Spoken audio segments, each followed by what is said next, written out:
Hello friend, मैं हूं कुष्मिता और मैं लेकर आई हूं आपकी छत्तीसगढ़ की क्लास। हमने लास्ट क्लास में मिट्टियाँ, छत्तीसगढ़ की मिट्टियाँ मतलब सॉइल्स हमने स्टार्ट किए थे। तो ये मैप हम देख रहे थे, ये मैप हमने देख लिया था छत्तीसगढ़ की मिट्टियाँ, इसे हमने ड्रॉ करना भी सीख लिया था।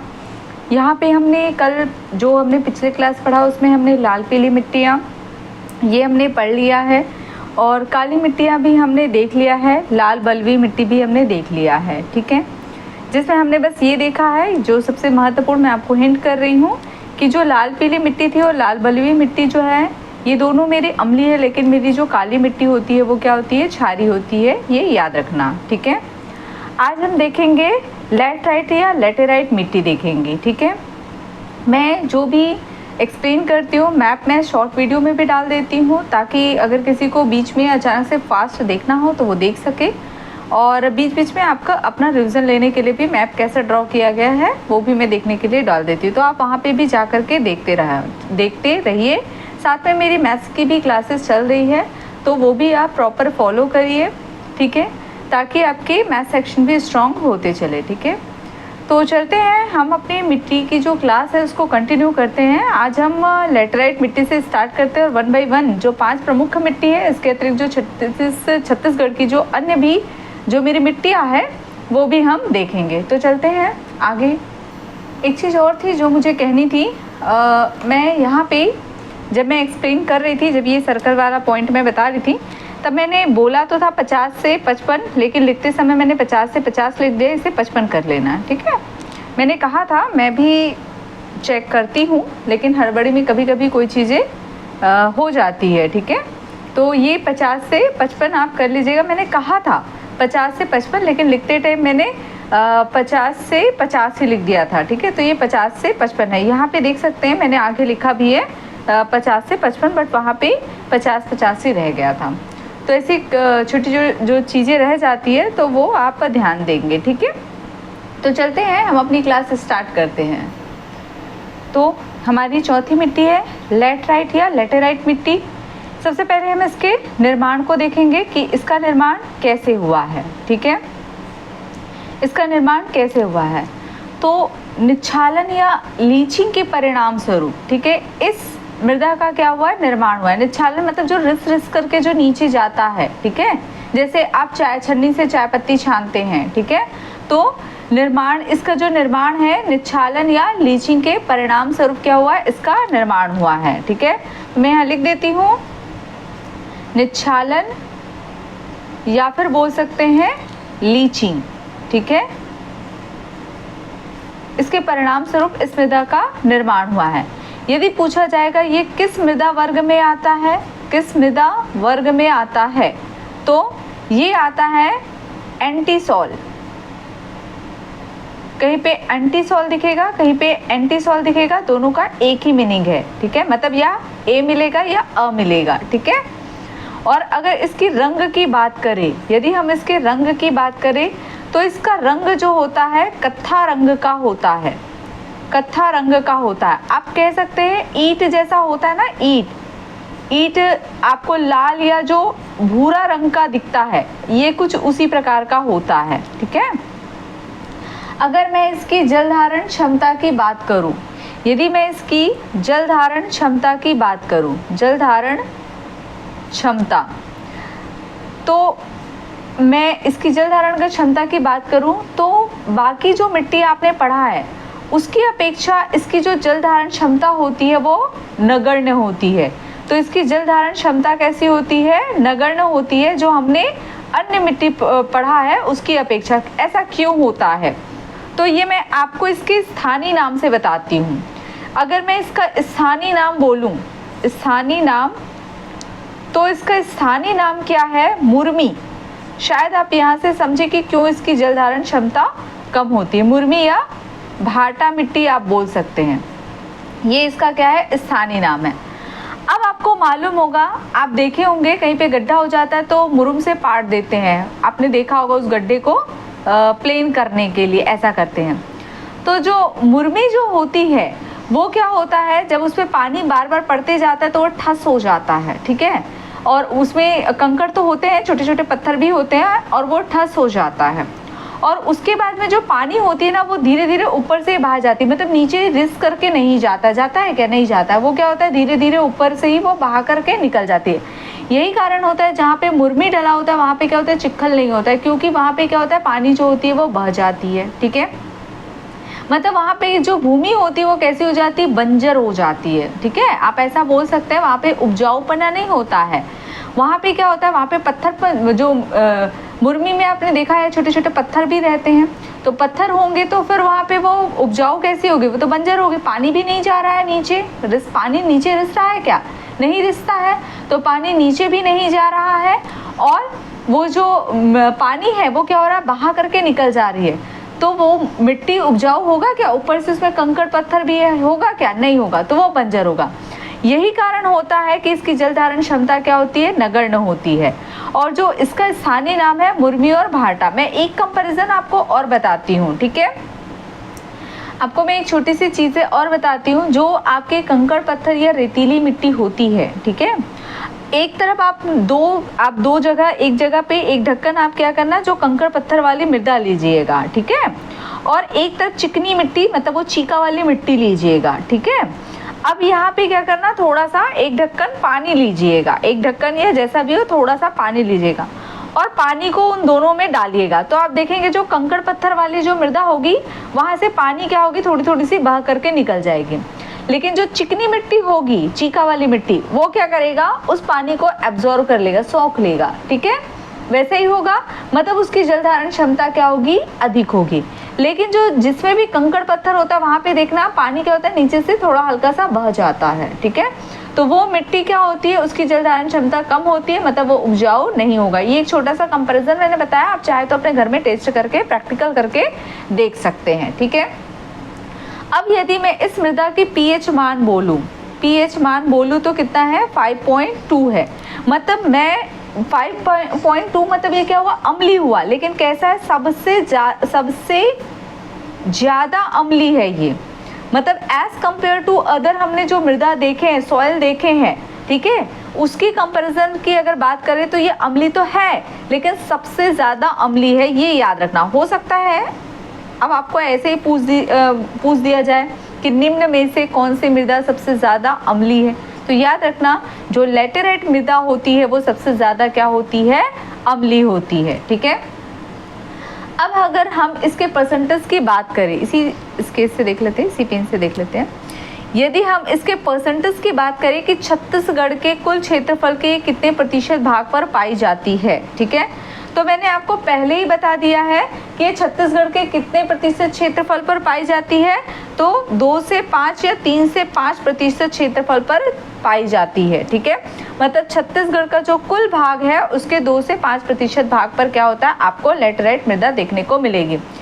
याद करिए, मैंने आपको एक बताया था पाट प्रदेश हमने पढ़ा था, दक्कन ट्रैप वाला जगह पाट प्रदेश, वहाँ पे मैंने लैटेराइट मिट्टी की जिक्र किया था, इसलिए याद रखना। देखो मैं आपको एक दूसरे से अटैच करते हुए चल रही हूँ ताकि आपको याद रहे। ठीक है, जैसे मैंने काली मिट्टी के बारे में बताया था, काली मृदा के बारे में मैंने क्या बताया था कि बेसाल्ट चट्टान के जमने से क्या होता है, जब वो जो जमने के बाद में जो चट्टान बनती है उस चट्टान के अपर्दन से जो निर्माण होता है वो काली मृदा है। ठीक है, और वो चट्टान आपका कहाँ पे देखा था, आपने दक्कन ट्रैप में देखा था, और दक्कन ट्रैप में भी काली मृदा पाई जाती है, मैंने ये कहा था। आप जाके मेरी प्रीवियस वीडियो देखेंगे तो वो आपको मिलेगा। इससे आपको दक्कन ट्रैप, काली मृदा को एक दूसरे से रिलेट करते बन रहा है और लैटेराइट मृदा को भी उससे रिलेट करते बनेगा। ठीक है, इसीलिए 1 बाय 1 पहले पिछली की क्लास देखिए, फिर आगे की क्लास देखिए, आपको अच्छे से समझ में आ जाएगी। ठीक है, चलते हैं आगे। अगर हम खनिज की बात करें कि इस मृदा में क्या क्या खनिज पाई जाती है, ठीक है, तो इसमें आप देखेंगे एल्यूमिनियम और लौह आपको इस मृदा में देखने को मिलेगा। और इसके कारण ये मृदा क्या होती है, कठोर होती है। ये मृदा क्या होती है, कठोर हो जाती है, और कठोर होने के कारण ये भवन निर्माण में या फिर आप बोल सकते हैं ईंट के ईंट बनाने में इसका उपयोग होता है, ठीक है, क्या होता है, यूज होता है। मैंने क्या बोला, खनिज के रूप में बोलूं तो इसमें एल्यूमिनियम और लोह मिलते हैं, और इस खनिज के कारण, ठीक है, ये जो मृदा होती है वो कठोर होती है, और यही कारण होता है कि हम भवन बनाने में इसका उपयोग कर सकते हैं, ईंट बनाने में इसका उपयोग कर सकते हैं, ठीक है। और एक चीज़ याद रखना, ये जो मिट्टी होती है ये अगर पूछा जाए उपजाऊ होती है कि नहीं होती, तो ये मिट्टी उपजाऊ नहीं होती है। अगर उपजाऊ की बात करा, ठीक है, अगर मैं इसके उपजाऊ की बात करूं, ठीक है, कि ये उपजाऊ होती है कि नहीं होती है, उपजाऊ, ठीक है, उपजाऊ होती है कि नहीं होती है, तो ये मृदा जो होती है वो उपजाऊ नहीं होती है। कारण क्या है, नहीं होती है, कारण क्या है कि जो जल, अभी मैंने बताया कि जो जल होती है वो क्या करती है, बह जाती है, अंदर रिसती नहीं है, ठीक है। तो वो जो मृदा होती है, जब उसके अंदर पानी जा ही नहीं रहा है तो उसमें ह्यूमस का तो अभाव होगा ही होगा, तो इसमें ह्यूमस का भी अभाव होगा। अब भाई जो जीवाणु होते हैं उसको भी अपघटित करने के लिए जल तो चाहिए, जो बैक्टीरियाज होते हैं, जो जीवाणु होते हैं, जो सूक्ष्म जीव होते हैं, जो मृदा में अवेलेबल होते हैं, उनको भी क्या होता है, उस मृदा को तोड़, उसमें जितने भी पेड़ पौधे के जो पत्तियां गिर गए हैं, ठीक है, या सड़े गले पदार्थ है, उसको तोड़ने के लिए उनको पानी तो चाहिए, ठीक है। तो वहाँ पे वो चीज़ें तो है ही नहीं, तो वहाँ पे ह्यूमस का क्या होगा, अभाव होता है, ये चीज़ें याद रखना। और जब ह्यूमस का अभाव होगा तो वहाँ पे पेड़ों का ग्रोथ होगा क्या, वहाँ पे नाइट्रोजन होगा क्या, नहीं होगा। दैट मीन्स क्या होगा, वो मृदा जो होगा वो उपजाऊ नहीं होगी, ठीक है, मृदा उपजाऊ नहीं होती है। अगर मैं इसकी विस्तार की बात करूँ, विस्तार की बात करूं कि ये कहाँ कहाँ पाया जाता है, तो मैंने आपको बताया था दक्कन ट्रैप वाले में, याद करो कि ये पाट प्रदेशों में पाई जाती है। कहाँ पाई जाती है, पाट प्रदेशों में पाई जाती है। पाट प्रदेशों मतलब आप ऐसे बोल सकते हैं सरगुजा संभाग में। कहाँ पाई जाती है, सरगुजा संभाग में ये पाई जाती है, यही हम कह सकते हैं, ठीक है। इसके अतिरिक्त मैं बोलूँ तो ये जो जगदलपुर वाला हमारा जो दक्षिण छत्तीसगढ़ है, वहाँ पे जो जगदलपुर के जो उच्चावत क्षेत्र है, मतलब जो ऊंचे क्षेत्र है, वहाँ पे भी ये देखने को मिलती है। तो कहाँ पे मिलती है, जगदलपुर, जगदलपुर के उच्चावच क्षेत्र में, ठीक है, वहाँ पे भी देखने को मिलती है। इसके अतिरिक्त मैं बोलूँ, हम मैप में वापस देखेंगे जो जगह है इसकी, ठीक है, जो हसदेव नदी है उसके बाईं ओर भी आपको कहीं कहीं पर देखने को मिलेगा, ठीक है, हसदेव नदी के बाईं ओर कहीं कहीं पे आपको देखने को मिलेगा, ठीक है। इसके अतिरिक्त मैं बोलूँ तो जैसे आपका धमतरी है, कहाँ देखने को मिलेगा, धमतरी, धमतरी हो गया, जांजगीर चांपा हो गया, जांजगीर चांपा मैं शॉर्ट में लिख रही हूँ ना, जांजगीर चांपा, ठीक है। इसके अलावा जो आपका नया शक्ति जिला है, ठीक है, यहाँ पे मिलेगा। इसके अतिरिक्त आपका महासमुंद है, महासमुंद है, ठीक है। इसके अतिरिक्त मैं बोलूँ तो कोरबा है, ठीक है, देखेंगे हम, कोरबा है। इसके बाद बोलूँ तो अंबिकापुर है, अंबिकापुर है, और बोलूँ तो कोरिया है, कोरिया है, और अगर हम बोले तो जसपुर नगर है, जसपुर नगर है, ठीक है। इसके अतिरिक्त मैं बोलूँ तो रायगढ़ भी है, जहाँ पे ये मिट्टियाँ पाई जाती है, ठीक है, ये मिट्टियाँ पाई जाती है। अगला हम देख लेते हैं, यदि मैं बात करूँ यहाँ पे फसल, तो मैं आपको बता दूं, जो जसपुर वाला जो जिला है वो बागवानी फसल के लिए प्रसिद्ध है, मतलब वही दक्कन ट्रैप वाला, ठीक है। आपको मालूम होगा, न्यूज़पेपर अगर आप कंटिन्यू फॉलो करते हैं, मतलब यहाँ पे टमाटर जो है वो यहाँ पे काफ़ी अच्छी मात्रा में यहाँ पे मिलती है, मतलब ये फेमस है बागवानी फसल के लिए, बागवानी फसल के लिए। कोई भी बागवानी फसल आए तो आप यहाँ पे मार सकते हैं, ये टिक कर सकते हैं, ठीक है। इसके अतिरिक्त मैं बोलूँ तो यहाँ पे आलू भी मिलता है। इसके अतिरिक्त मैं बोलूँ तो लीची भी यहाँ पे मिलती है, ठीक है। इसके अतिरिक्त मैं बोलूँ तो बाजरा है, ठीक है, बाजरा है। और इसके अतिरिक्त मैं बोलूँ तो चाय और कॉफ़ी भी इस मिट्टी में आपको देखने को मिलेगी। ठीक है, अब हम चलते हैं मैप देख लेते हैं। तो हमने अभी देखा है लेटराइट मिट्टी। लेटराइट मिट्टी कहाँ कहाँ पाई जाती है, तो मैंने कहा था पार्ट प्रदेशों में, यही वाला है दक्कन ट्रैप, देख लीजिएगा आप वापस जा करके, मैंने जो पिछली क्लास में पढ़ाया है। ठीक है, चट्टान वाले सेक्शन में। तो यहाँ पे आप देखेंगे यही पार्ट प्रदेश है, आगे हम और पढ़ेंगे।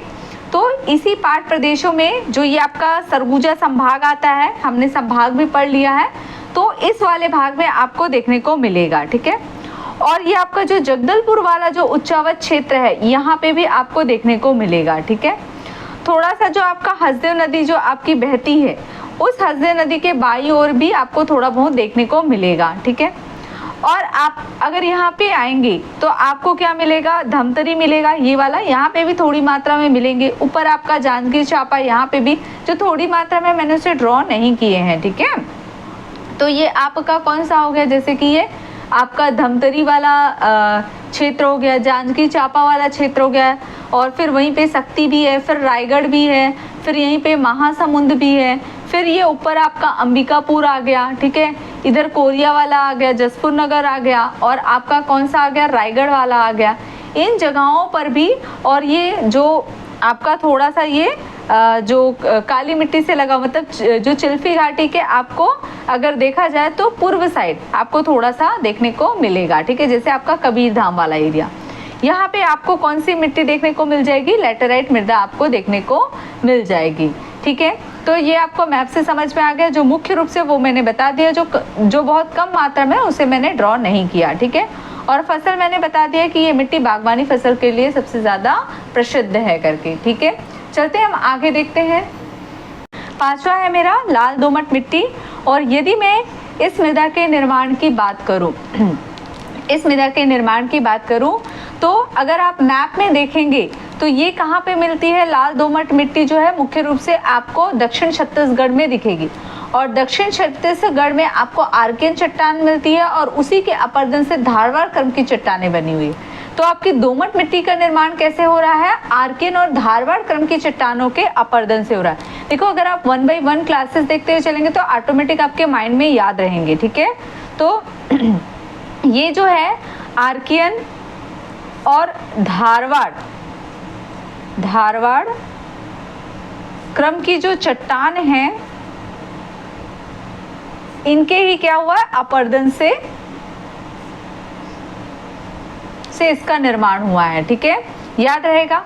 और अगर मृदा वर्ग बोले, अगर ये बोलेगा ग्रेनाइट की भी, जो ग्रेनाइट क्रम की जो चट्टान है उसके अपर्दन से भी हुआ है, तो हाँ ये भी सही है, क्योंकि यहाँ पे ग्रेनाइट भी मिलते हैं। ठीक है, तो ऐसे कुछ चीज़ों को आप एक दूसरे को रिलेट करके भी पढ़ सकते हैं। ठीक है, मृदा वर्ग, अगर हम ये मृदा वर्ग की बात करें, कौन से मृदा वर्ग में आता है, तो अल्फीसॉल, याद रखना, कौन सा, अल्फीसॉल। ठीक है, अभी तक के हमने जितनी भी मृदा पढ़ा है उसमें सिर्फ क्षारी काली मृदा को पढ़ा है, बाकी हमने सभी अम्लीय पढ़ा है, और सबसे ज़्यादा अम्लीय लेटराइट मृदा को पढ़ा है। ठीक है, यदि हम इसके रंग की बात करते हैं, तो इसका रंग कैसा, देख लीजिए, लाल रंग है। कैसा है, लाल रंग है। और मैंने पढ़ा चुका है कि लाल रंग जो है वो फेरस ऑक्साइड के जलयोजन के कारण होता है। जो सबसे पहले बताया भाई, जहाँ पे भी लाल देखेंगे वही कारण होता है, तो वो आप देख सकते हैं। ठीक है, अगर मैं यहाँ इस मृदा की बात करूँ तो रेत की अपेक्षा यहाँ पे चीका की मात्रा अधिक होती है। मतलब रेत तो है, लेकिन मैं कह रही हूँ रेत की अपेक्षा, मतलब इस मृदा में रेत तो है लेकिन उसकी अपेक्षा चीका, मतलब जो बारीक या महीन मिट्टी है उसके कण जो है इसमें अधिक मात्रा में होते हैं। ठीक है, अगर इस कारण ये मिट्टी को क्या बोलते हैं, दोमट कहते हैं। क्या कहते हैं, दोमट कहते हैं। ठीक है, मैं क्या कह रही हूँ, अगर मैं इस मिट्टी की बात करती हूँ, इसकी एक विशेषता बोलूँ, ठीक है, तो इसमें रेत तो है, लेकिन रेत की अपेक्षा इसमें क्या है, अपेक्षा इसमें चीका की मात्रा अधिक है। चीका की मात्रा जो है वो अधिक है, मतलब चीका की मात्रा क्या है, अधिक है।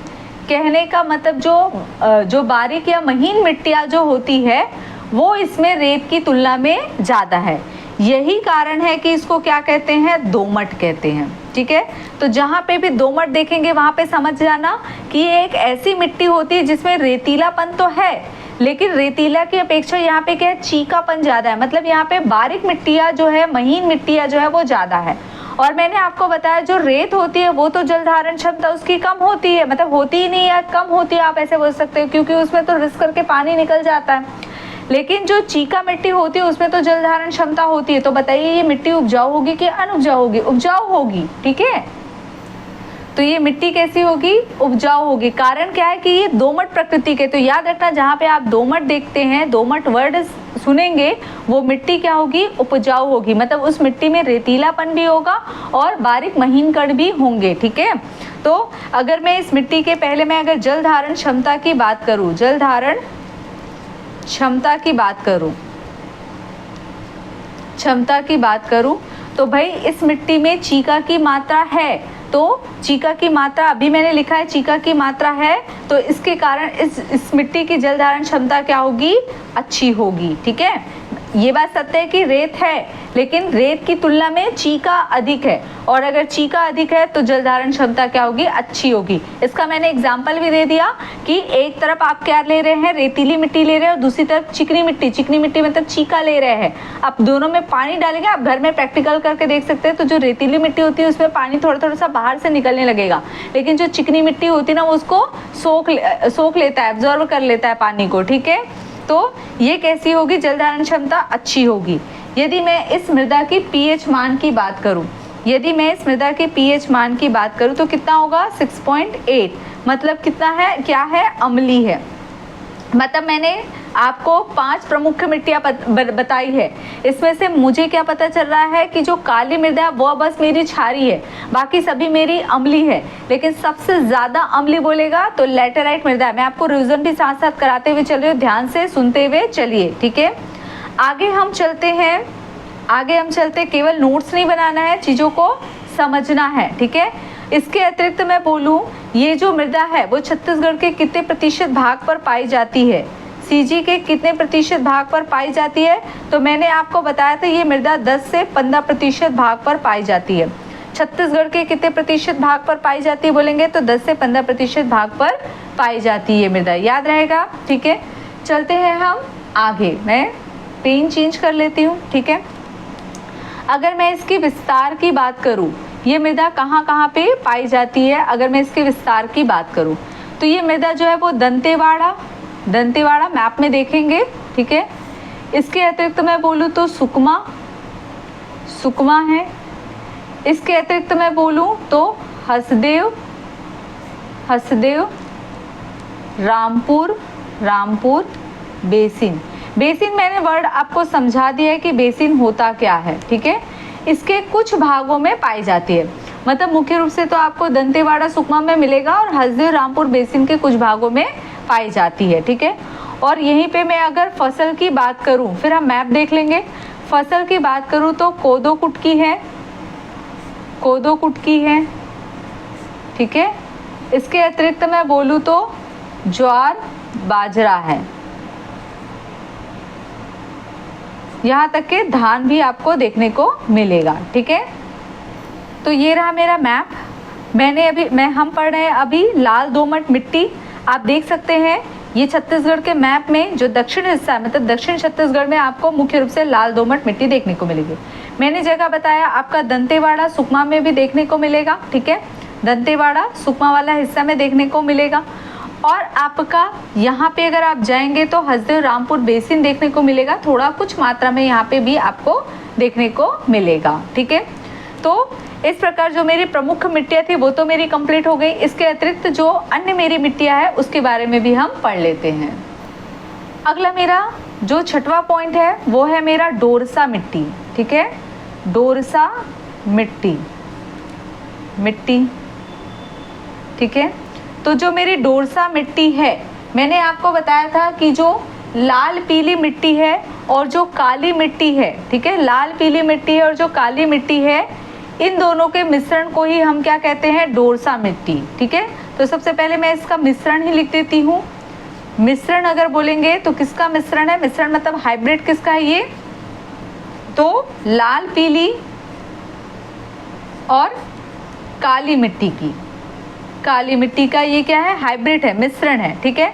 लेकिन अगर मैं इसका निर्माण बोलूँ, निर्माण कैसे हुआ है, तो जो ग्रेनाइट चट्टान होते हैं, ठीक है, उसके अपरदन से इस मिट्टी का निर्माण होता है।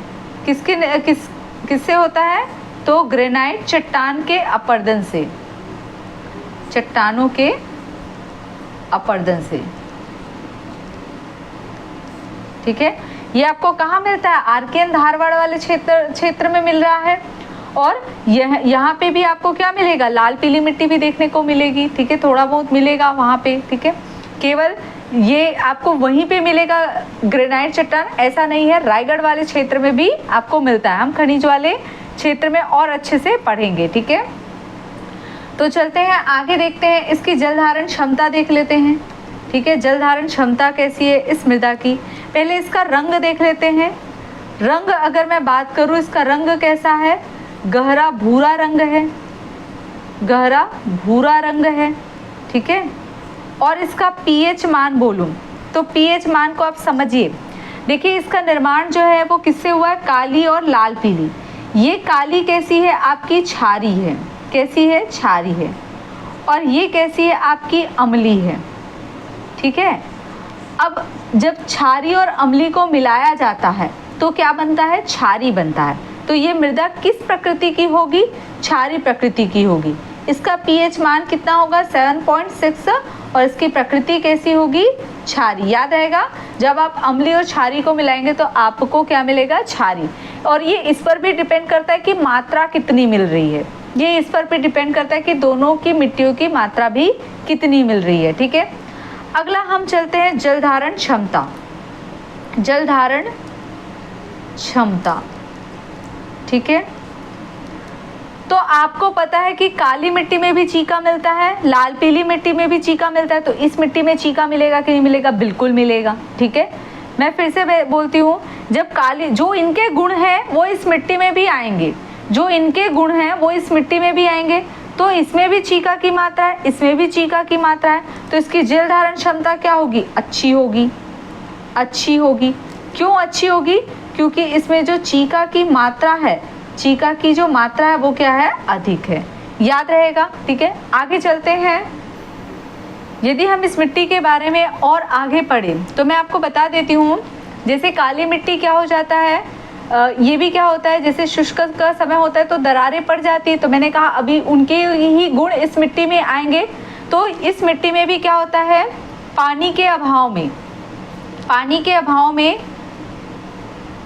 में क्या हो जाता है, इसमें भी क्या पड़ जाती है, दरारें पड़ जाती है, ठीक है। इस मिट्टी में भी क्या पड़ जाती है, दरारें पड़ जाती है। मतलब कहने का मतलब क्या है, जैसे जब इसमें पानी नहीं मिलता है तो ये मिट्टी थोड़ी शुष्क हो जाती है, ठीक है, और कड़ी हो जाती है, और कड़ी होकर के क्या हो जाता है, इसमें कड़ी होने के बाद में क्या होता है, छोटे और सक्रिय दरारें इसमें नज़र आने लगती है, ठीक है। पानी के अभाव में मैं ऐसे कह देती हूँ कि इसमें पानी नहीं है तो शुष्क तो बनाएगा, शुष्क हो जाएगा, और क्या हो जाएगा, कठोर हो जाता है, कठोर हो जाता है। और उसके बाद में क्या दिखने लगता है, इसमें छोटी दरारें दिखने लगती है। भाई ये मिट्टी जो है वो किससे बना है, काली और लाल पीली मिट्टी से बना है, तो उनके गुण तो इसमें आएंगे, ठीक है। अब इस मिट्टी को 2 श्रेणियों में बांटा गया है, ठीक है, 2 श्रेणियों में बांटा गया है। ये कौन कौन से, ये देख लेते हैं, अलग पेन से देख लेते हैं, ठीक है। तो पहली श्रेणी में बोलूँ तो कन्हार या काली मिट्टी की मात्रा अधिक होगी। देखो मैंने अभी मैंने आपको बताया कि ये जो मिट्टी है इसमें कहीं पर आपको देखने को मिलेगा जो मिश्रण होगा, कहीं पे काली मिट्टी अधिक होगी, कन्हार मतलब काली मिट्टी, और आपकी लाल पीली मिट्टी मतलब मटासी मिट्टी की जो मात्रा है वो कम होगी, और कहीं पर क्या होगा, जस्ट अपोजिट होगा। तो 2 श्रेणी में मिलेगी। पहली श्रेणी में मैं यहाँ पे पहला लिख देती हूँ, फर्स्ट श्रेणी में आपको क्या देखने को मिलेगा कि जो काली मिट्टी है इसकी मात्रा क्या होगी, अधिक होगी, ठीक है। काली मिट्टी की मात्रा जो है वो क्या होगी, अधिक होगी। और जो मेरी मटासी मिट्टी है, मटासी मतलब क्या हुआ, लाल पीली, भूलना नहीं है स्थानीय नाम, ठीक है। जो मेरी मटासी मिट्टी है इसकी मात्रा क्या होगी, कम होगी, याद रहेगा। उसके बाद में मैंने बताया दूसरी श्रेणी में क्या होगा, जो आपकी मटासी मिट्टी है, मटासी मिट्टी है, मटासी मिट्टी, ठीक है, इसकी मात्रा क्या होगी मेरी, अधिक होगी, ठीक है, क्या होगा, इसकी मात्रा अधिक होगी। और जो मेरी काली मिट्टी है, ठीक है, जो मेरी काली मिट्टी है उसकी मात्रा क्या होगी, कम होगी। काली मिट्टी जस्ट अपोजिट, ठीक है, अभी मैंने ये पहले ही बता दिया था, उस चीज़ को मैं लिख रही हूँ, ठीक है। और अगर मैं बात करूँ इसकी, ठीक है, तो प्रदेश में जो खेती होती है, तो प्रदेश की कुल खेती का 30% जो कृषि होती है वो इसी भूमि में होती है, ठीक है। तो खेती के संदर्भ में अगर मैं बात करूं तो प्रदेश की कुल खेती का 30% जो कृषि है वो इसी भूमि में की जाती है, ठीक है। मतलब इस कारण इसको तीसरी सबसे महत्वपूर्ण मिट्टी माना जाता है। पहला तो हमने लाल पीली को माना ही है, दूसरा हमने काली को माना है। देखो जो लाल पीली मेरी मिट्टी होती है वो उपजाऊ और अनउपजाऊ दोनों प्रकृति की होती है, ये हम इंडियन ज्योग्राफी में पढ़ेंगे। लेकिन हमारे छत्तीसगढ़ में जो लाल पीली मिट्टी है वो कैसी है, उपजाऊ किस्म की है, ठीक है, ये याद रखना। आपको क्वेश्चन ऐसा पूछा जा सकता है कि उपजाऊ होती है, अनउपजाऊ होती है, दोनों होती है, तो ये दोनों होती है, लेकिन छत्तीसगढ़ में ये मुख्य रूप से उपजाऊ किस्म की मिट्टी है। ये हमने देख लिया क्योंकि हमारी मिट्टी में चीका की मात्रा है। लेकिन हम इंडियन ज्योग्राफी में देखेंगे, वहाँ पे मैं आपको बताऊंगी कि ये अनुपजाऊ भी होती है, ठीक है, क्लियर है।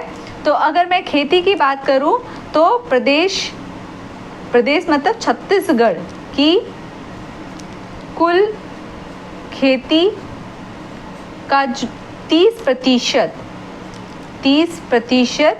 इसी मतलब क्या होता है, 30% जो कृषि है वो इसी भूमि पर करते हैं, ठीक है, इसी भूमि पर करते हैं।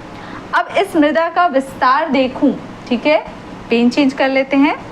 इस मृदा की अगर मैं विस्तार की बात करूं कि ये मृदा आपको कहाँ कहाँ पे देखने को मिलेगी, तो महानदी घाटी, महानदी घाटी। अब महानदी घाटी में आपका राजनांदगांव हो गया, मोहला मानपुर आपका हो गया, मोहला मानपुर अंबागढ़ चौकी, खैरागढ़ छुई खदान गंडई हो गया, महासमुंद हो गया, धमतरी हो गया, कंवरदा हो गया, दुर्ग बिलासपुर और रायपुर है। इस जगह पर आपको क्या होगा, ये मृदा देखने को मिलेगी। तो ये जो महानदी घाटी है ना, मैं उसकी बात कर रही हूँ, ठीक है। तो राजनांदगांव को मैं शॉर्ट में RJN लिख लेती हूँ, वरना बहुत बड़ा से लिखना पड़ता है। और फिर क्या होगा, मोहला मानपुर अंबागढ़ चौकी हो गया। इसके अतिरिक्त मैंने क्या बोला, खैरागढ़ छुई खदान गंडई हो गया, ठीक है। इसके अतिरिक्त मैंने क्या बोला, महासमुंद बोला, ठीक है। और मैंने क्या बोला, धमतरी भी है, धमतरी भी है, मेरे ख्याल से सभी को दिख रही होगी यहाँ पे ये वाला पॉइंट, ठीक है। धमतरी है, कवर्धा है, ठीक है, कवर्धा है, और मेरा दुर्ग है, ठीक है। इसके अतिरिक्त मैं बोलूँ तो मैं यहाँ पे लिख लेती हूँ, बिलासपुर में भी है, बिलासपुर में भी ये मिट्टी मिलेगी, और आपका रायपुर है, रायपुर है, ठीक है। तो इसका कहाँ कहाँ पे मिलेगा, ये महानदी घाटी में राजनांदगांव है, मोहला मानपुर अंबागढ़ चौकी है, खैरागढ़ छुई खदान, महासमुंद, धमतरी, ठीक है। देखो हम लिखते रहते तो कभी कभी कुछ सेंटेंस थोड़ा सा हो जाता है, बोलते बोलते मैं लिखती हूँ, तो वो थोड़ा देख लीजिए। कवर्धा हो गया, दुर्ग हो गया, बिलासपुर हो गया, रायपुर है, इस जगह पर पाई जाती है। इसके अतिरिक्त बोला जाएगा, ठीक है, तो जो पूर्वी बघेलखंड है, पूर्वी बघेलखंड, ठीक है, पूर्वी बघेलखंड वाला जो हिस्सा है ना, जैसे रामानुजगंज, प्रतापपुर, कुश्मी, ये आपका जो हिस्सा है, अभी हम पढ़ेंगे ये वाला हिस्सा, ठीक है। मतलब पूर्वी बघेलखंड में आपका, जैसे कि अगर मैं जिला वाइज बोलूँ तो आपका मनिंदगढ़, चिरमिरी, भरतपुर, कोरिया, सूरजपुर, ये वाला एरिया आता है, ठीक है। तो पूर्वी बघेलखंड अगर मैं बात करूँ तो इस जगह पर पाया जाता है, ठीक है। इसके अतिरिक्त मैं बात करूँ तो दंडकारण्य वाला क्षेत्र है। अगर दंडकारण्य की मैं बात करूँ, दंडकारण्य की, ठीक है, दंडकारण्य के जो महानदी है, सबरी है, इंद्रावती है, इंद्रावती नदी हो गया, इनकी घाटियों में आपको देखने को मिलेगा, ठीक है, इनकी घाटियों में देखने को मिलेगा। तो दंडकारण्य के महानदी, सबरी, सबरी हो गया, ठीक है, और आपका इंद्रावती, इनकी आपको घाटियों में देखने को मिलेगा, ठीक है। क्लियर हो गया। तो मैंने विस्तार बताया महानदी घाटी, उसमें राजनांदगांव, मोहला मानपुर, अंबागढ़ चौकी, खैरागढ़, छुई खदान, महासमुंद, धमतरी, कवर्धा, दुर्ग, ये हो गया। बिलासपुर, रायपुर हो गया। पूर्वी बघेलखंड मैंने बता दिया, पूर्वी बघेलखंड अगर आपको बोलूँ मैं तो ये वाला हिस्सा होता है पूर्वी बघेलखंड, तो यहाँ पे मिलेगा। इसके अतिरिक्त मैंने बताया है ये दंडकारण्य है, ठीक है। दंडकारण्य के जो आपका महानदी वाला, यहाँ से महानदी भी आती है, आपको पता होगा, ठीक है। महानदी जो है धमतरी के साथ साथ यहाँ पे कांके साइड भी प्रवेश करती है, हम देखेंगे नदी वाले सेक्शन में, तो वहाँ हो गया। और यहाँ पे आपको सबरी नदी भी देखने को मिल जाएगा, ठीक है। इंद्रावती नदी भी देखने को मिल जाएगा। इनकी घाटियों में आपको क्या होगा, आपको ये मृदा देखने को मिलेगी, ठीक है। अगला हम देख लेते हैं, मेरे ख्याल से मेरा छठवां हो गया था और ये सातवां, ठीक है। छठवां हो चुका है, छठवां या पांचवा, छठवां और ये सातवां होना चाहिए, ठीक है, सातवां। तो ये मेरी हो गया, आप क्रम देख लीजिएगा, है ना। कछारी मिट्टी, कछार या कछारी मिट्टी, ठीक है, इसे कछार मिट्टी भी बोलते हैं और कछारी मिट्टी भी बोलते हैं, ठीक है। तो ये हम देख लेते हैं। तो यदि मैं इस मिट्टी के निर्माण की बात करूं, तो होता क्या है, जैसे नदी या सरोवर जो होता है वो क्या करते हैं, सरोवर जो होते हैं वो क्या होता है, जब नदी बहते हुए आती है तो गाद भी लेकर आती है और उसके किनारे किनारे में जमा हो जाता है। तो वहीं पे क्या होता है, जैसे ये मेरी नदी हो गई या सरोवर हो गई, ये क्या हो रही है, पानी आ रही है, तो पानी जो होती है अपने साथ में क्या होती है, बहुत सारी गाद, मतलब मतलब मिट्टी, छोटे छोटे कंकड़ और जो चिकनी मिट्टी होती है, यहाँ तक के बीच रास्ते में जो भी उनको मिलता है वो अपने साथ में बहा करके लेकर आती है। और ये जो मुहाना होता है, किनारा होता है, यहाँ पर क्या करती है, वो जमा करते हुए आगे जाती है, ठीक है। यहाँ पे वो जमा करते हुए क्या करती है, आगे जाती है। मेरा नदी बह रहा है। अब क्या होता है, ये जो गाद जो यहाँ पे जमा हो जाता है, यहीं पे जो मिट्टी जो बनती है, इसी को कहते हैं कछारी मिट्टी और इसी को कहते हैं जलोढ़ मिट्टी। याद रहेगा, इसी को कहते हैं कछारी मिट्टी और इसी को कहते हैं जलोढ़ मिट्टी। तो मैं अगर इसका निर्माण बोलूँ तो नदियों एवं बड़े सरोवरों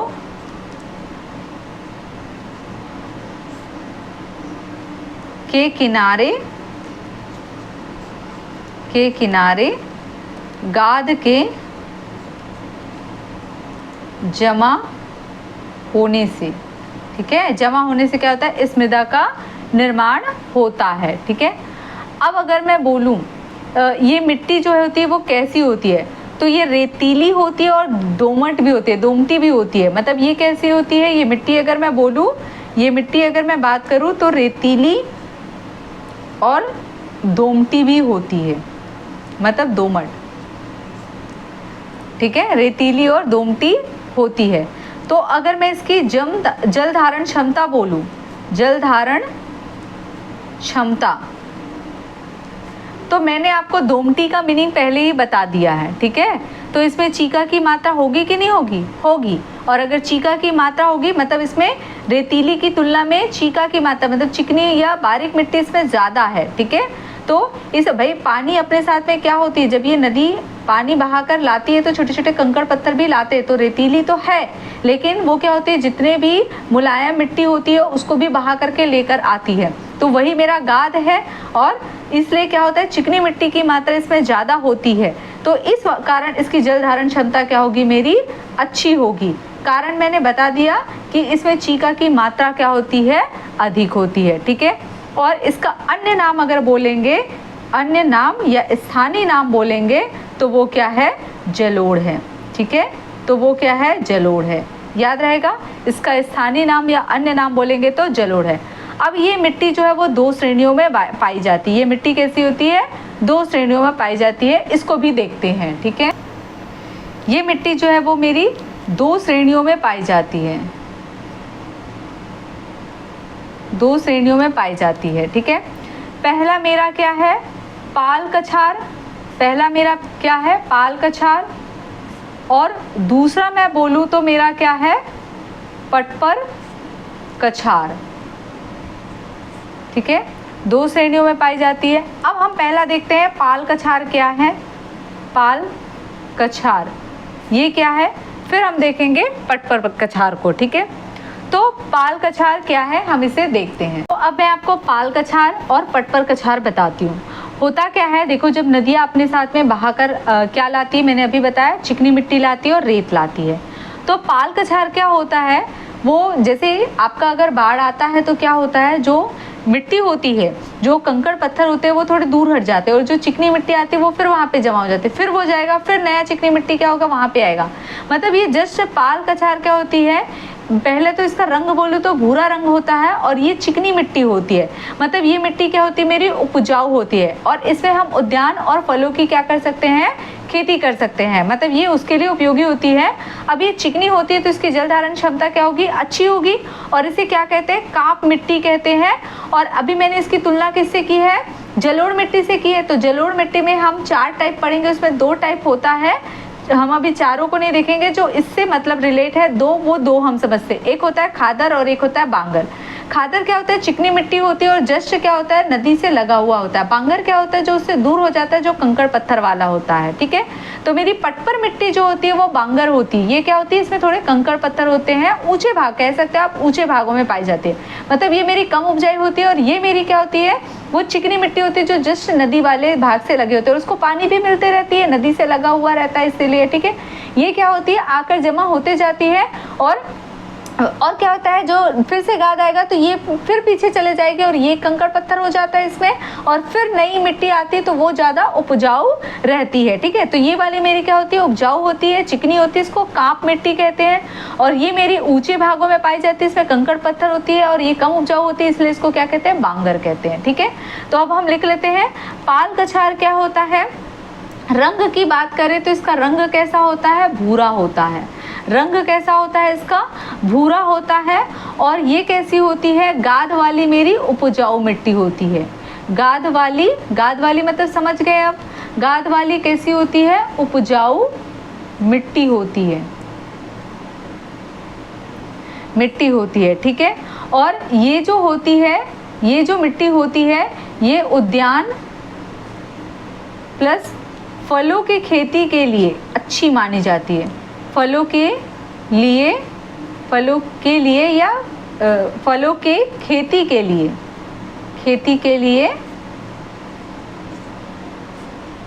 अच्छी मानी जाती है। ठीक है, ठीक है, मैं शब्द पूरा नहीं लिखती हूँ, लेकिन आप नोट्स बनाएंगे तो आप पूरा लिख सकते हैं। ठीक है, उसके बाद में मैंने कहा इसकी जल धारण क्षमता कैसी होती है। जल धारण क्षमता की बात करूं तो कैसी होती है, अच्छी होती है, अच्छी होती है। इसका अन्य नाम बोलूं तो क्या बताया मैंने, अभी बताया काप, इसको क्या बोलते हैं, काप मिट्टी बोलते हैं। और क्या कहा मैंने, खादर, क्या बोलते हैं, खादर मिट्टी कहते हैं। ठीक है, सेकंड हम देख लेते हैं, दूसरे पेन से कर लेते हैं। सेकंड मैंने बताया पटपर कछार। ठीक है, सेकंड मेरा क्या है, पटपर कछार। यदि मैं इस मिट्टी की बात करूं तो ये क्या है, ऊंचे भागों में पाई जाती है। ऊंचे भागों में बोल सकते हो या फिर वो जो नदी होती है उससे थोड़ा सा दूर पाई जाती है। ठीक है, ऊंचे भागों में पाई जाती है। ठीक है, और ये जो मिट्टी होती है इसमें क्या होती है, रेत की मात्रा अधिक होती है। जैसे इसमें चिकनी मिट्टी अधिक होती है गाद वाली, और इसमें क्या होती है, रेत की मात्रा जो होती है अधिक होती है। ठीक है, इसकी तुलना में, इससे ये क्या होगी, ये मेरी अधिक उपजाऊ थी। ठीक है, अगर नहीं लिखा होगा तो लिख लीजिएगा, ये अधिक उपजाऊ है और ये मेरी क्या है, इस कारण से ये मेरी क्या है, कम उपजाऊ है, कम उपजाऊ है। इसके अतिरिक्त मैं बात करूं इस मिट्टी के बारे में, अगर मैं अन्य नाम देखूं, अन्य नाम इस मिट्टी की, तो मैंने क्या बताया, बांगर। ठीक है, क्या बोलते हैं इसको, बांगर मिट्टी बोलते हैं। भाई इसकी कंपैरिजन जलोढ़ से किया गया है तो इसलिए इसको 2 भागों में बांटा गया है, पाल कछार और पटपर कछार। पाल कछार क्या होता है, जो नदी आती है उससे जो जस्ट लगा हुआ जो मिट्टी जो जमा होती है, जो चिकनी होती है, वो मेरी पाल कछार होती है, वो उपजाऊ होती है और उसको नदी से पानी मिलता भी रहता है इसलिए भी उपजाऊ होती है। और ये उद्यान और फलों की खेती के लिए क्या होता है, अच्छी होती है। और इसकी जल धारण क्षमता भी अच्छी होती है। इसे काप मिट्टी और खादर मिट्टी कहते हैं। खादर मिट्टी वो होती है जो उपजाऊ होती है, और जो उससे दूर चले जाती है, जब एक गाद वाली मिट्टी आती है ना, तो वो जो पहले जमा होती है उसको धक्का देती है, वो दूर चले जाती है, उसमें थोड़ा कंकड़ पत्थर की मात्रा होती है, ठीक है। और उसमें रेत की मात्रा अधिक होने के कारण क्या होती है, उसकी जल धारण क्षमता कम होती है, और वो क्या होती है, कम उपजाऊ होती है, और उसको बांगर मिट्टी कहते हैं, ठीक है। एक थोड़ा सा और समझते हैं परिया, ठीक है। एक थोड़ा सा और हम देख लेते हैं। आप यहाँ पे 8वां पॉइंट डाल सकते हैं, परिया। परिया, अब परिया आप जगह बोले या मिट्टी बोले, ठीक है, तो परिया होता क्या है। तो परिया किसे कहते हैं, ऐसी मिट्टी जिस पर हम खेती ना कर रहे हैं, मतलब अभी खेती नहीं कर रहे। आप लोग देखे होंगे, अगर आपके घर में खेत है, हमारे छत्तीसगढ़ में तो खेत सभी के परिवार में होगा, ठीक है। आपके जो दादा फैमिली है, चाचा फैमिली है, मामा फैमिली है, किसी न किसी के पास में होगा। तो कभी आपने उनके मुंह से सुना है कि जैसे वो लोग कहते हैं कि परिया पड़े है, ऐसे करके वो अपनी भाषा छत्तीसगढ़ी में बोलते हैं, परिया पड़ेगा ऐसे करके उसका खेत है ना। तो परिया पड़े कहने का मतलब क्या है, अभी उसके जो खेत में कोई धान नहीं बो रहे हैं, मतलब ऐसी मिट्टी जिस पर क्या होती है, खेती नहीं की जा रही हो, खेती नहीं की जा रही हो। समझ में आया, ठीक है। यही बोलते हैं हमारे बड़े बुजुर्ग, जब खेती की बात करते हैं, वहाँ पे धान नहीं बोई जा रही है तो क्या बोलते हैं, परिया पड़ेगा होकर खेती है, ऐसे करके जो बोलते हैं ना, इसका मतलब क्या है कि उस पर अभी धान नहीं बो रहे हैं, ठीक है। तो ये इस प्रकार मतलब क्या होगा, अगर जो खेत होता है, अगर उस पर धान मतलब कोई भी फसल है नहीं बोई जा रही है, ठीक है। अगर कोई खेत होता है, अगर उस पर कोई खेती नहीं करेंगे तो कुछ साल बाद में क्या होती है, वो अनुपजाऊ होती है। मतलब ये मिट्टी कैसी हो जाती है, अनुपजाऊ हो जाती है। आप समझ रहे हैं। आपको खेत पर खेती करना ज़रूरी है। अगर वो कितना भी उपजाऊ है, अगर कुछ साल के लिए अगर उसको यूं ही छोड़ देंगे तो वो बंजर पड़ जाएगा, ठीक है। चलते हैं, थोड़ा सा और बच गया है, देख लेते हैं, फिर आज मृदा वाला कंप्लीट हो जाएगा। तो हम देखते हैं सरगुजा के पठार में पाए जाने वाली उच्च से निम्न स्तर की मिट्टी, ठीक है। पहले ये देखेंगे, एक एक करके देखते जाएंगे, ठीक है। तो मुझे कैसे देखना है, उच्च से निम्न स्तर की मिट्टी देखना है, ठीक है। तो हम यहाँ पे समझते हुए चलते हैं, ठीक है। मैं इस तरह से बना रही हूँ, समझने के लिए मैं ये ड्रॉ कर रही हूँ, ठीक है। तो सबसे पहले मेरा आ जाएगा यहाँ पे टिकरा, ठीक है, टिकरा आ गया। उसके बाद में मेरा आएगा छावर, ये आपको याद रखना है क्योंकि ये पेपर में पूछा गया है। उसके बाद में मेरा आएगा गाद छावर, छावर, ठीक है। उसके बाद में आएगा बहरा, बहरा, बहरा या, ठीक है, बहरा, ठीक है। तो ये क्रम याद रखना है, ये इस तरह से आपको क्रम याद रखना है, ये इस तरह से, ठीक है। अब देखो, ये जो टिकरा होती है ना, ये मेरी कम उपजाऊ होती है। कैसी होती है, कम उपजाऊ होती है, ये याद रखना, ठीक है। और जो मेरी बहरा होती है ना, ये मेरी क्या होती है, अधिक उपजाऊ होती है। कैसी होती है, अधिक उपजाऊ होती है। अब अगर आपको क्रम से जमाने के लिए बोला जाए, ठीक है, तो ये मेरी कम उपजाऊ होती है और ये मेरी क्या होती है, अधिक उपजाऊ होती है। मतलब टिकरा मेरी कम उपजाऊ होगी, छावर उससे थोड़ा उपजाऊ होगी, गाद छावर उससे और उपजाऊ होगी, और बहरा उसका अधिक उपजाऊ होगा। ये हम कौन सा पढ़ रहे हैं, सरगुजा, सरगुजा वाला पठार पढ़ रहे हैं, मतलब आपका उत्तर छत्तीसगढ़, ठीक है, क्लियर है। और यहाँ पे मैं बोलूँ तो ये आपका सबसे ऊपर में पाई जाने वाली मृदा है। मतलब टिकरा जो है, मतलब अगर ऊंचाई की दृष्टि से देखा जाए तो ये क्या है, आपका सबसे ऊपर में पाई जाने वाली मृदा।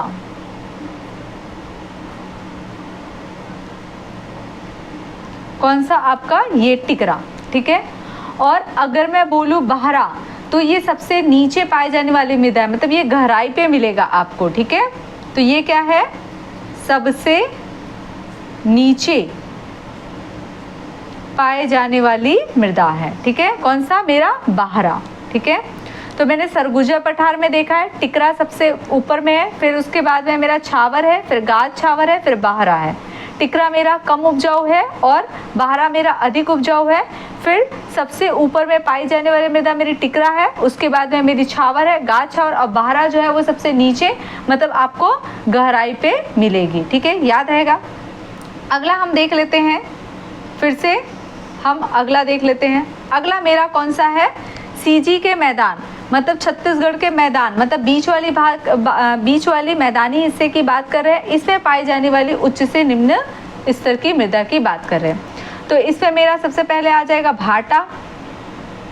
ठीक है, उसके बाद में भाटा मतलब वही मुर्मी वाला। फिर आपका आ गया मटासी।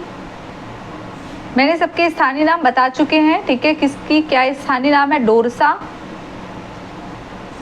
और उसके बाद में आ गया कन्हार। ठीक है, तो इसमें अगर हम बात करें तो ये आपका इस तरह से हो गया, मेरे ख्याल से दिखाई दे रहा होगा। ठीक है, तो जो मेरा भाटा होता है ये मेरा क्या होता है, कम उपजाऊ होता है। ये तो मैंने आपको बता दिया। मुर्मी जो होती है वो क्या होती है, कम उपजाऊ होता है, बता दिया है मैंने आपको।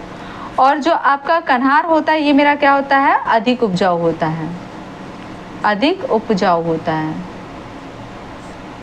ठीक है, और इसका क्रम कुछ इस प्रकार है, ये कम उपजाऊ होता है, मटासी उससे थोड़ा ज़्यादा, डोरसा उससे और ज़्यादा और कन्हार उससे और ज़्यादा होता है। ठीक है, ये पेपर में आ चुका है। ठीक है, उसके बाद में अगर मैं बोलूँ तो सबसे ऊपर में आपका कौन पाया जाता है, सबसे ऊपर में पाई जाने वाली मृदा मेरी कौन सी है, मेरी आपकी कौन सी आ जाएगी, ये क्रम में है तो मैंने वैसे ही कर दिया। सबसे ऊपर पाई जाने वाली मृदा मेरी भाटा है और सबसे नीचे मतलब गहराई पर, सबसे नीचे मतलब गहराई पर पाई जाने वाली मेरी मृदा कौन सी है, कन्हार मृदा है, याद रहेगा। ठीक है, आगे चलते हैं। मेरी आगे हम देखते हैं बस्तर के पठार, मतलब दक्षिण छत्तीसगढ़ की बात कर लेते हैं। ठीक है, दक्षिण छत्तीसगढ़ वाला भी हिस्सा देख लेते हैं। यहाँ पे अगर हम बात करें तो यहाँ पे दक्षिण छत्तीसगढ़ में भी हम देख लेते हैं, तो यहाँ पे आपको मिलेगा मरहान मृदा मिलेगी और मिलेगा आपको टिकरा। वो टिकरा अलग है, ये टिकरा, भले मिट्टी एक ही हो लेकिन जगह अलग अलग की बात हो रही है। ठीक है, उसके बाद में अगर मैं बोलूं तो अगली आपकी मिट्टी आ जाती माल या बाड़ी और लास्ट आपका आ जाता है गाभर। ठीक है, इसका भी क्रम कैसा है, वैसे ही है, सेम 1 by 1। ठीक है, अगर इसमें भी बोलूं तो ये मेरी क्या होती है, कम उपजाऊ होती है, कम उपजाऊ। आपको केवल क्रम याद रखना है, बाकी तो सेम ही, बाकी तो दोनों साइड सेम चीज़ है। और ये मेरी क्या होती है, अधिक उपजाऊ, अधिक उपजाऊ, उपजाऊ। ठीक है, और ये जो मेरी है वो क्या है, अगर मैं इसकी बात करूं तो ये सबसे ऊपर मिलता है और ये क्या होगा, सबसे नीचे मिलता है, मतलब गहराई पर मिलती है। ठीक है, या यदि मैं इस मृदा के बारे में थोड़ी सी और जानकारी दे दूं तो जो आपका मरहान मिट्टी होता है वो कैसा मिट्टी होता है, तो ये खुरदली, यहाँ पे मैं लिख देती हूँ, खुरदरी रेतीली मिट्टी होती है, रेतीली मिट्टी होती है, तभी तो ये कम उपजाऊ है। हो सकता है आपको ऐसे भी दे, ये ना दे करके ये लिखा हुआ दे दे तो आप उससे जमा सकते हैं। और जो टिकरा होती है वो आपकी कैसी होती है, रेतीली। ठीक है, और जो आपका जो माल या बाड़ी मिट्टी होती है ये कैसी होती है, रेतीली होती है लेकिन दोमट होती है, मतलब रेतीली दोमट, रेतीली दोमट मिट्टी। और जो आपका गाभर होता है ये चिकनी दोमट होती है, मतलब चिकनी भी है और दोमट भी है, चिकनी दोमट मिट्टी। ठीक है, याद रहेगा, इतना आपको मिट्टी के बारे में जानना था। आगे हम देखते हैं छत्तीसगढ़ की मृदा का भौगोलिक अध्ययन।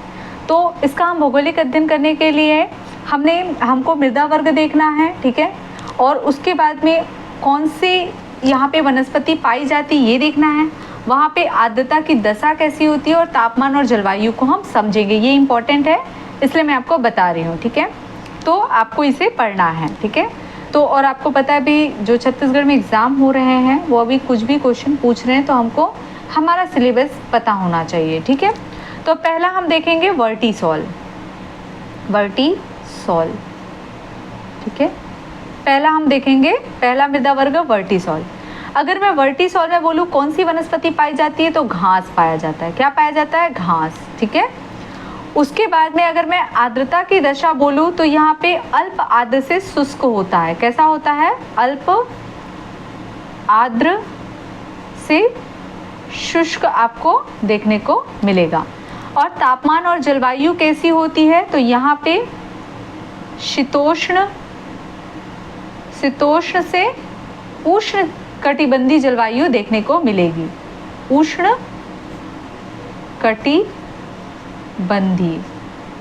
ये जलवायु आपको देखने को मिलेगी। मैं सबको अलग अलग पेन से लिख देती हूँ ताकि आपको दिखे। तो पहला हमने वर्टिसॉल देखा। वर्टिसॉल में वनस्पति बोले तो घास वाला क्षेत्र होता है। आर्द्रता बोलेंगे तो कैसा होता है? अल्प आर्द्र से शुष्क होता है। और अगर तापमान बोले तो शीतोष्ण से उष्णकटिबंधीय होती है। अगला हम देखते हैं, मेरा कौन सा होगा? इंसेप्टिसॉल। ठीक है, इंसेप्टिसॉल।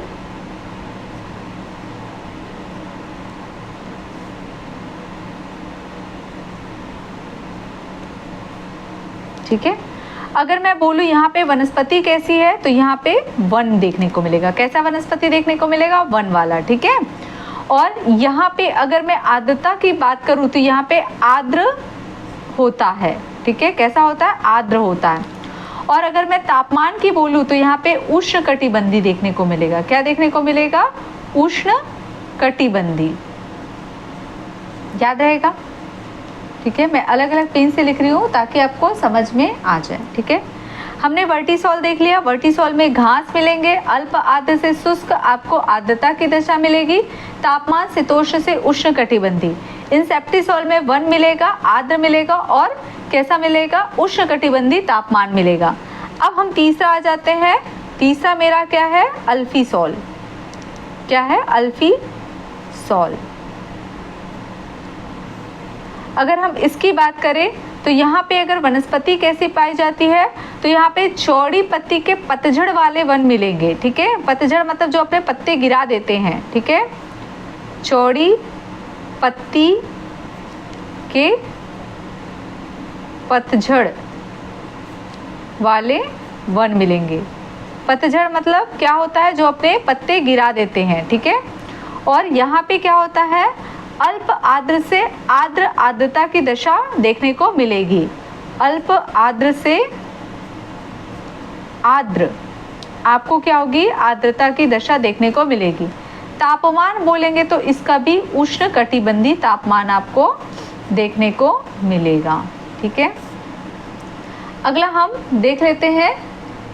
ठीक है, अगला हम अपना चौथा देख लेते हैं, अर्टिसॉल। अर्टिसॉल। ठीक है, अगर मैं इसकी बात करूं तो यहाँ पे वनस्पति आपको मिलेगी। कैसा वाला? यहाँ पे वनस्पति ही आपको मिलेगी। ठीक है, मतलब हर टाइप की आपको देखने को मिल जाएगी, इसलिए मैं वनस्पति ही लिख देती हूँ। ठीक है, और यहाँ पे अगर मेरे को जो आर्द्रता की दशा बोलेंगे तो आर्द्र देखने को मिलेगा। और यहाँ पे तापमान बोलेंगे तो यहाँ पे शीतोष्ण से आपको उष्ण कटिबंधीय क्या देखने को मिलेगा? तापमान या जलवायु देखने को मिलेगी। तो ये आपको याद रखना है। हमने मृदा वर्ग देख लिया, वर्टिसॉल, इंसेप्टिसॉल, अल्फीसॉल और अर्टिसॉल। और उसके बाद में हमने कौन कौन सी वनस्पति कहाँ कहाँ पाई जाती है, आर्द्रता की दशा देख लिया, तापमान और जलवायु देख लिए। इस प्रकार हमारा मृदा का चैप्टर तो खत्म हुआ यहाँ पे। लेकिन यहाँ पे सबसे महत्वपूर्ण बात ये है कि मैं एक थोड़ी हिंट करा देती हूँ। मृदा में हमने एक चीज़ देखा कि जो मेरी काली मिट्टी थी वो बस मेरी छारी थी, और बाकी सारी मेरी, अभी ये क्वेश्चन आया हुआ था, पीएससी का पेपर ही था मुझे जहाँ तक याद है, अभी जो इस साल दिए हो आप उसमें जा कर के देख सकते हैं। तो वो बस छारी है, बाकी सारे मेरे क्या है? अम्लीय है। ठीक है, जिसमें मेरा सबसे ज़्यादा अम्लीय लैटराइट मृदा को बताया गया, ये याद रखना। और जो मेरा डोरसा मिट्टी है वो मेरा किससे बना है? ये लाल पीली मिट्टी और काली मिट्टी से मिलकर बना हुआ है, मतलब एक अम्लीय और एक क्षारीय। तो इसमें गुण कैसे आए हैं, क्षारीय, तो डोरसा मिट्टी जो है वो मेरी क्षारीय है। ठीक है, याद रहेगा। इस प्रकार हम जो है वो अपना वीडियो और नहीं बढ़ाते, अपनी क्लास और लंबी ना करते हुए यहाँ पे वाइंड अप करते हैं। मृदा वाला सेक्शन आज कंप्लीट हुआ। अब हम देखेंगे अगली क्लास में छत्तीसगढ़ का प्राकृतिक विभाजन हम शुरू करेंगे। यदि मेरी क्लास अच्छी लगती है तो प्लीज़ इसे लाइक कीजिए, सब्सक्राइब कीजिए और अपने दोस्तों में ज़्यादा से ज़्यादा शेयर कीजिए। Thank you class.